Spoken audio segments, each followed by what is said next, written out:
فارس کے ایک شہر میں دو بھائی رہتے تھے. ایک کا نام قاسم تھا اور دوسرے کا علی بابا. قاسم کی شادی ایک دولت مند عورت سے ہوئی تھی اور وہ خوشحال زندگی گزارتا تھا،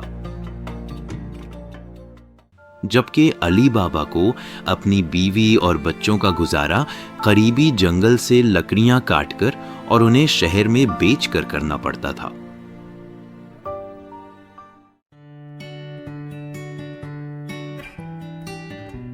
ایک دن جب علی بابا جنگل میں تھا تو اس نے گھوڑوں پر سوار آدمیوں کا ایک جھنڈ آتے دیکھا جو گرد و غبار اڑاتے اس کی طرف بڑھ رہے تھے. اسے ڈر ہوا کہ کہیں یہ لٹیرے نہ ہوں، اس لیے وہ حفاظت کے لیے ایک درخت پر چڑھ گیا. جب وہ قریب پہنچے اور گھوڑوں سے اترے تو علی بابا نے گن کر دیکھا کہ وہ 40 تھے. انہوں نے اپنے گھوڑوں کی لگامیں کھولیں اور انہیں درختوں کے ساتھ باندھ دیا. ان میں سب سے بہترین آدمی، جسے علی بابا نے ان کا سردار سمجھا، کچھ جھاڑیوں کی طرف گیا اور بلند آواز سے بولا، کھل جاؤ سم سم. اتنی صاف کہ علی بابا نے خود سنی. چٹانوں میں ایک دروازہ کھل گیا اور وہ سب اندر چلے گئے. پھر دروازہ خود بخود بند ہو گیا. وہ کچھ دیر اندر رہے اور علی بابا خوف کے مارے درخت پر صبر سے بیٹھا رہا کہ کہیں وہ باہر آ کر اسے پکڑ نہ لیں. آخر کار دروازہ پھر کھلا اور 40 لٹیرے باہر نکل آئے. چونکہ سردار سب سے آخر میں اندر گیا تھا، اس لیے سب سے پہلے وہی باہر آیا اور سب کو گزرنے دیا.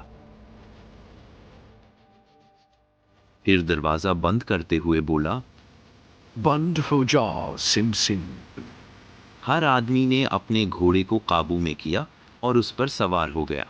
سردار نے آگے بڑھ کر ان کی قیادت کی اور وہ سب واپس چلے گئے. پھر علی بابا درخت سے نیچے اترا اور جھاڑیوں میں چھپے اس دروازے کے پاس جا کر بولا، کھل جا سم سم. اور دروازہ فوراً کھل گیا. وہ اندر گیا اور دروازہ اس کے پیچھے بند ہو گیا. علی بابا، جو ایک اداس اور تاریک جگہ دیکھنے کی توقع کر رہا تھا، بہت حیران ہوا کہ اندر ایک وسیع اور روشن ہال ہے جو انسان کے ہاتھ سے بنایا گیا تھا اور جس میں چھت کی کھڑکی سے روشنی آ رہی تھی. اس نے قیمتی سامان کے گٹھے دیکھے، ریشم، زری دار کپڑے اور بہت سی چیزیں ایک کے اوپر ایک رکھی ہوئی تھیں. سونے اور چاندی کے ڈھیر تھے اور سکے چمڑے کی تھیلیوں میں بھرے ہوئے تھے. اس نے چاندی کو ہاتھ نہ لگایا بلکہ جتنی سونے کی تھیلیاں اس کے گدھے جو باہر چل رہے تھے اٹھا سکتے تھے وہ لے آیا.